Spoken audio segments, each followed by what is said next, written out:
જહાંગીરપુરામાં વૃદ્ધની ઘાતકી હત્યાનો ભેદ ઉકેલાયો. 2004ની લેતી દેતીમાં મિત્રએ જ ખેલ્યો લોહીનો ખેલ.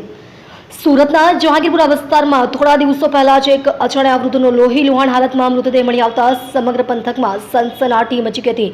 માથાના ભાગે તીક્ષ્ણ અને ભારે વસ્તુ મારીને કરપીણ હત્યા કરાઈ હતું હોવાનું પીએમ રિપોર્ટમાં સામે આવ્યું હતું.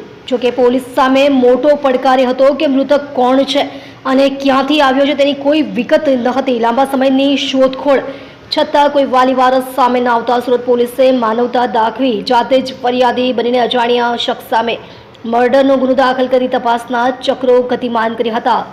100 સીસીટીવી કેમેરાના ફૂટેજે ખોલ્યું રહસ્ય. હત્યાનો કોઈ ચોક્કસ ચશ્મદીદ ન હોવાથી જહાંગીરપુરા પોલીસ ઇન્સ્પેક્ટર અને તેમની ટીમે હ્યુમન સોર્સ તેમજ ડિજિટલ મોનિટરિંગનો આશરો લીધો હતો. પોલીસે ઘટનાસ્થળ તરફ આવતા અને જતા તમામ માર્ગો, દુકાનો, સર્કલ અને ખાનગી બિલ્ડિંગોના અંદાજે 100 જેટલા સીસીટીવી કેમેરાના ફૂટેજ મધ્યરાત્રિ સુધી બેસીને ચેક કર્યા હતા.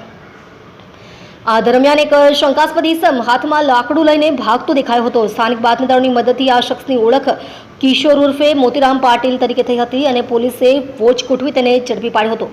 માત્ર 2000 રૂપિયા માટે લીધો જીવ. પોલીસ કસ્ટડીમાં આરોપી કિશોર ઉર્ફે મોતીરામે ગણતરીની મિનિટોમાં જ પોતે જ હત્યા કરી હોવાની કબૂલાત કરી હતી. આરોપીએ જણાવ્યું કે મૃતક વૃદ્ધ તેની સાથે અવારનવાર બેસતા હતા અને તેમની વચ્ચે 2000 રૂપિયાની લેતી દેતી થઈ હતી. ઘટનાના દિવસે મોતીરામે પોતાના રૂપિયા પાછા માંગ્યા હતા, પરંતુ વૃદ્ધે પૈસા આપવાની ના પાડી દલીલો શરૂ કરી હતી.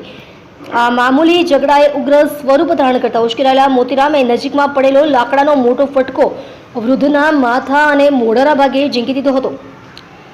ગંભીર ઈજાના કારણે વૃદ્ધનું ઘટના સ્થળે જ મોત નીપજ્યું હતું. હાલ પોલીસ આરોપીની ધરપકડ કરી રિમાન્ડ મેળવવાની તજવીજ હાથ ધરી છે.